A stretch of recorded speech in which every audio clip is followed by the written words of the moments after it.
हाँ, मैं हुकूमत वक्त से गुजारिश करूँगा। गुजारिश क्या करूँ, मैं गुजारिश क्यों करूँ? पहली बात तो ये है कि मैं गुजारिश क्यों करूँ? मैं इनकम टैक्स दहनदान हूँ। हमारे टैक्सों से हुकूमत चलती है, हमारे टैक्सों से सब कुछ ही चलता है। और ये जो कुछ हमारे साथ कर रहे हैं निगरान हुकूमत, एक तरफ से बिजली चोरों को, गैस चोरों के का चक्कर चलाया हुआ, अभी हम उन्हें पकड़ रहे हैं।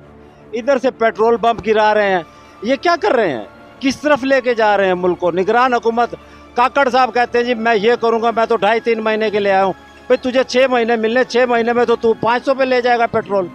हम यही उम्मीद रखें कि आप 500 तक लेके जाएंगे, यानी कि जो जीना पीना है वो ख़त्म हो जाए, खाना भी ख़त्म, पीना भी ख़त्म, बच्चों की पढ़ाई ख़त्म, सब चीज़ ख़त्म करने के लिए आए काकड़ साहब आप। मैं डायरेक्ट सवाल कर रहा हूँ आपसे, अगर आप में हिम्मत है तो मीडिया पर आकर जवाब दें इस बात का। ये मेरा नहीं, पूरे पाकिस्तान का सवाल है। ये 28 करोड़ आवाम का, 24 करोड़ बताते हो आप, ये भी झूठ बोलते हो। 28 करोड़ आवाम का सवाल है। क्या यह आप सबको ख़त्म करने के लिए आए हो? वही नारा मार रहे हो जो पिछली हुकूमतों ने मारा था कि गरीब एक नहीं रहेगा, सारे मर जाएंगे, ख़त्म हो जाएंगे, सारे अमीर ही रहेंगे। फिर तुम्हारे काम कौन करेगा? अगर अमीर मर गया, गरीब मर गया सॉरी, तो तुम्हारे काम कौन करेगा? कौन तुम्हारे गाड़ियाँ धोएगा? कौन तुम्हारे ये काम करेगा? कौन निचला तबका कैसे चलेगा आगे जब मर ही जाएगा? मारना है तो एक ही दफ़ा मारो, तड़पा तड़पा के मत मारो। ये जुल्म कर रहे हो आप। इवन के हलाल जानवर पर भी छुरी, ये हदीस की बात कह रहा हूँ, मैं अपनी तरफ से नहीं कह रहा। छुरी इस तरीके से चलाओ कि वो गलत कम तड़पे। चाहे आप कुर्बानी कर रहे हैं, चाहे ज़िबा कर रहे हैं जानवर को, उसको इतनी तकलीफ़ मत दो कि वो तड़पे ना। आप तो बिल्कुल कांटेदार छुरी से इंसानों को ज़िबा कर रहे हैं। ये इंसानियत है? ये वजह हमें काकड़ साहब बताएं कि डॉलर कम होता जा रहा है, पेट्रोल अप होता जा रहा है। क्या डॉलर से नहीं आ रहा पेट्रोल? इनका डॉलर अलग है, पेट्रोल का डॉलर अलग है। काकड़ साहब मुझे इस बात का जवाब दे, क्या आपके हाथ नहीं कांपे, आपका दिल नहीं कांपा पेट्रोल का रेट बढ़ाते हुए, नोटिफिकेशन जारी करते हुए? आपको थोड़ी सी शर्म और हया नहीं आई? काकड़ साहब आप तो 3-4 महीने के लिए कहते हैं जी मैं 3-4 महीने के लिए आया हूँ और मैं उसके बाद चला जाऊँगा। भाई आप तो चले जाएंगे, गरीब को मार कर जाएंगे। किसी से कमेंटमेंट करके आए हैं आप?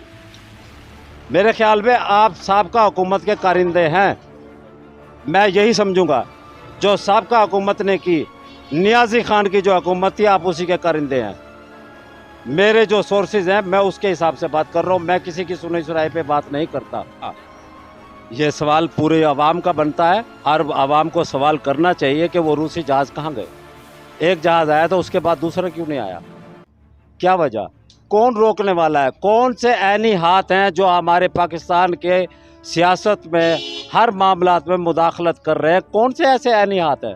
और टैक्स हम दे रहे हैं, हमारी सुनो, बाहर वालों की क्यों सुन रहे हो? आप बाहर वालों से ले रहे हैं, इसका मतलब है यूरो ले रहे हैं, डॉलर ले रहे हैं, गोल्ड ले रहे हैं, इसलिए आप उनकी सुन रहे हैं, हमारी नहीं सुन रहे।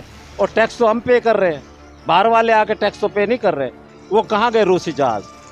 वो कहाँ गया? रूसी मुआहदा कहाँ गया? अज़्बेकिस्तान था, ताजिकिस्तान था, मुझे मालूम नहीं। सुई गैस का मुआहदा किया था उससे, वो सुई गैस कहाँ पर गई?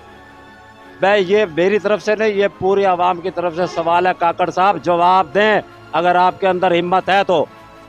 मैं आपसे बरमला कह रहा हूँ, मैं डरने वालों में से नहीं हूँ। मैं मुसलमान हूँ, मौत आनी है, एक दिन आनी है, चाहे मुझे फांसी पे लटका दो। मगर मेरा सवाल यही है, आनी आप बिक चुके हैं काकड़ साहब। मैं यही कहूँगा, वज़ीर आज़म काकड़ बिक चुका है, इसलिए हम पर वो यहूदियत वाला काम शुरू कर दिया उसने। एक कहता था सब्र करो कुछ नहीं होगा, वो सब्र करते करते 150 रुपये किलो वाला घी 650 रुपये किलो खिलाया उस लानती ने हमें। आप क्या कर रहे हो? आप भी तो उसी के रवैश पे चल रहे हो। फिर अब मैं क्या मुआवजा करूँ आपका? जिसके बच्चे एक यहूदी औरत पाल रही है, उसने हमें कहा सब्र करो सब्र करो सब्र करो। सब्र करते करते 650 रुपये किलो घी घिर के लाया उसने।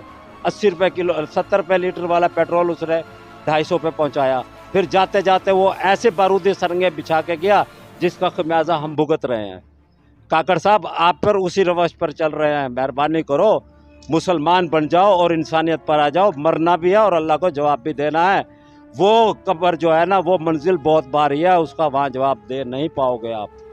यहाँ तो कैसे भी गुजारा हो जाएगा, मेरा भी और आपका भी, लेकिन उस मंजिल के बारे में सोचो कि मरने के बाद जब हिसाब होगा तो क्या जवाब दोगे काकड़ साहब। मेरा ये सवाल है, और मेरा नहीं, 28 करोड़ अवाम का, बच्चे बच्चे का एक सवाल है ये। क्या आप भी यहूदियत पर चल रहे हो? मैं यही कहने पर मजबूर हो गया हूँ कि यहूदियत पर चल रहे हो, उनके इशारों पर चल रहे हो आप। मेरा ये सवाल है, अगर हिम्मत है मीडिया पर आकर जवाब दें। 28 करोड़ अवाम का सवाल है ये, इसका जवाब दें। हम जवाब मांगेंगे, ज़रूर लेंगे। Thank you so much.